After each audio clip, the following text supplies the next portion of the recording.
y'all, what is up? I'm here with another little part of my how-to series that we're doing. Today is how to coach yourself as a runner, right? Like even myself as a running coach, I can recognize that number one, everyone can't afford a running coach, right? And then two, some people, if you're like me, can't be told by another human being what to do with their life, even with the best intentions. I can't be told. And three, maybe you just want to research it yourself and you're like into the science and everything. So if you're interested in being self-coached, here is how I would recommend that you go about it. So typically, as a coach, and if you're coaching yourself, for myself, you want to look at like, what is your goal? And your goal could be a race, your goal could be a distance, your goal could be speed, your goal could be whatever you want.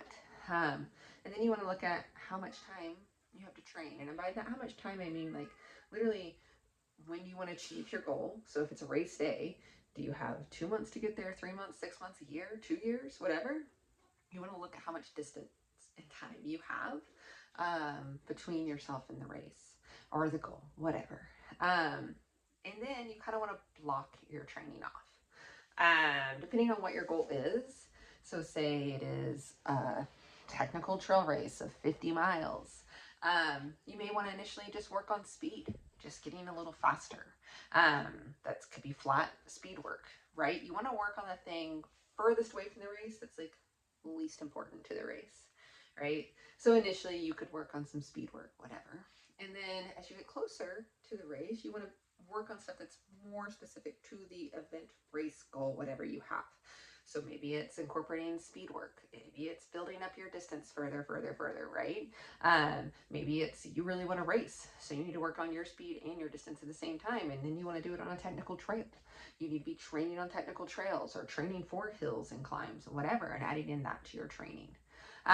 So always look at like the specific goal, the distance, and then block your training into different segments, like 3 to 4 different types of training, and work on it for a month at each time or 6 weeks at each time or whatever.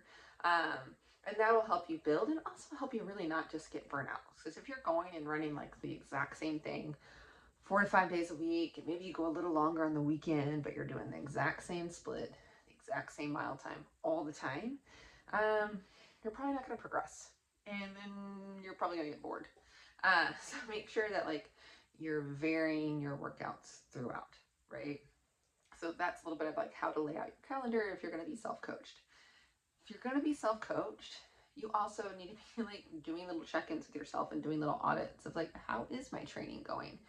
Am I advancing? Do I feel like I'm regressing? What are my pain points? What should I work on? Right? And that could be anything from like, hey, maybe your core needs work, or maybe you need to be working on, your leg strength. It could be like, oh gosh, you're not great at uphills, so you need to be working on your uphill training, or you suck at downhill, so you need to do your downhill training.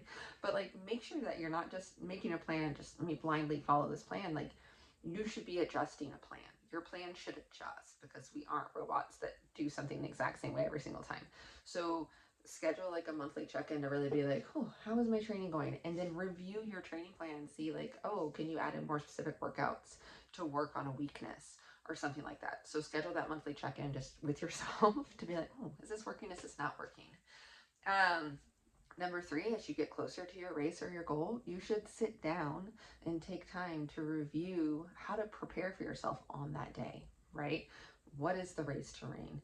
How many aid stations are there? Like how much nutrition and hydration should you actually bring? Like sit down and do the math around it for your body and what you know is working for you in your training runs. Sit down and actually build that so that when you show up on race day, you've already done the math, right? You're not having to do the math on race day. You've already done the math. You've already had the science behind it.